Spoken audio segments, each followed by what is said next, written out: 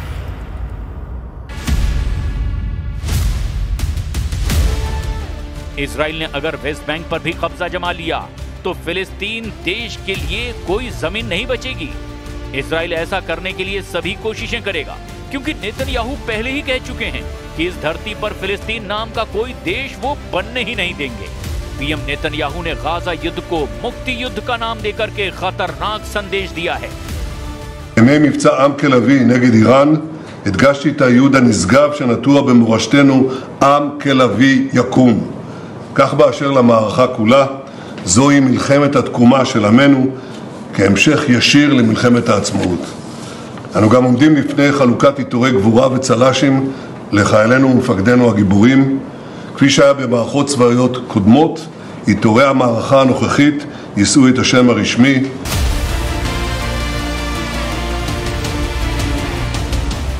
Israel के दुश्मनों को अच्छी तरह से पता है कि वो क्या करने वाला है, इसीलिए अब की बार नेतन्याहू के खिलाफ जबरदस्त गोलबंदी हुई है।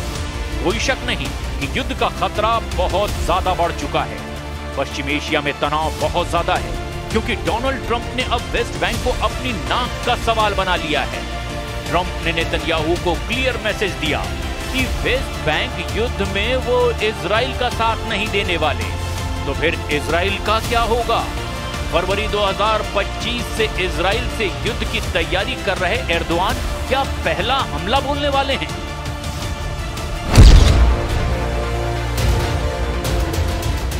नेतन्याहू के लिए युद्ध का सबसे बड़ा फ्रंट अब खुल गया है, जिसमें इजराइल को 22 देशों की सेनाओं से भिड़ना पड़ सकता है। फिलहाल तो इस युद्ध में बारूदी तड़का तुर्की लगा रहा है। प्रेसिडेंट एर्दोआन हर दिन नए देशों को इजराइल के खिलाफ भड़का रहे हैं। गाजा पर ट्रंप के प्लान का खौफ दिखा करके एर्दोआन खाड़ी देशों में जबरदस्त वॉर प्लान पर आगे बढ़ते जा रहे हैं। एर्दोआन की गाजा पॉलिसी पर ज्यादातर देशों की सहमति भी है। मिस्र और जॉर्डन ने तो इजराइल के खिलाफ होने का ओपन ऐलान कर रखा है। मिस्र के राष्ट्रपति अब्देल फतह अल सीसी ने गाजा मुद्दे पर ही नेतन्याहू के खिलाफ मोर्चा खोला था। और एक बार फिर दुनिया भर से समर्थन लेने के बाद इजराइल पर एक्शन लेने का प्लान अरब अलायंस ने बना लिया है। एर्दोआन के वॉर ट्रायंगल ने नेतन्याहू को फंसाकर युद्ध में हराने का रोड मैप तैयार किया। एर्दोआन इजराइल को 1967 के दौर में ले जाने की धमकी कई बार दोहरा चुके हैं। Bu itibarla 1967 sınırları esas alınarak başkenti Doğu Kudüs olan bağımsız, egemen ve coğrafi bütünlüğü haiz bir Filistin devletinin vücut bulması şarttır. Türkiye ve Malezya bu noktada çabalarını ve Filistin'e desteğini hız kesmeden Erdogan ने युद्ध त्रिकोण कुछ ऐसा बनाया जिसमें फंसा Israel पूरी तरह तबाह हो सकता है। वेस्ट बैंक में ट्रंप का वादा इजराइल ने जैसे ही तोड़ा, तुर्की इजराइल पर 3 तरफ से हमला करने का प्लान बना सकता है, जिसमें पश्चिमी छोर से अरब देशों की संयुक्त सेना इजराइल पर टूट पड़ेगी, तो उत्तरी छोर से अंकारा से ऑपरेट होने वाली सेना और कमांडर जुलानी की फौज होगी। तीसरे फ्रंट पर यानी दक्षिणी छोर से इजराइल को मिस्र की लीडरशिप से चुनौती मिलेगी। इजराइल से टकराने से पहले तुर्की जबरदस्त हथियार खरीद शुरू कर चुका है। एर्दोआन ने कतर से सेकंड हैंड यूरोफाइटर जेट खरीदने की डील पर जोर लगा रखा है। वहीं ट्रंप से तुर्की F-35 फाइटर जेट की डिमांड बार बार दोहरा रहा है। पुतिन से S-400 खरीदने पर एर्दोआन को अमेरिका ने F-35 प्रोग्राम से बाहर फेंक दिया है, मगर अब एर्दोआन ने ट्रंप से दोस्ती गांठ ली है। कतर पर इजराइल के हमले के बाद वो ट्रंप से F-35 की मांग करते आ रहे हैं। तुर्की को पता है कि इजराइल के पास अमेरिका के F-35, F-15 और F-16 फाइटर जेट का बहुत बड़ा बेड़ा है, जिसकी काट फिलहाल तुर्की के पास नहीं है। मगर अरब वर्ल्ड के पास सुपर पावर के सभी जंगी लड़ाके हैं। खाड़ी देशों में अमेरिका के सैन्य अड्डे हैं, जहां हर तरह के हथियारों की तैनाती है। खासकर अमेरिकी बम वर्षक विमानों का कोई जवाब किसी के पास नहीं है।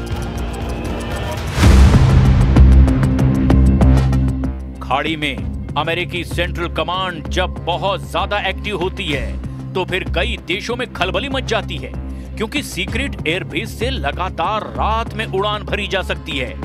रात में टेक ऑफ करने वाले ये विमान अमेरिका के सबसे खतरनाक लॉन्ग रेंज वाले बम वर्षक होते हैं।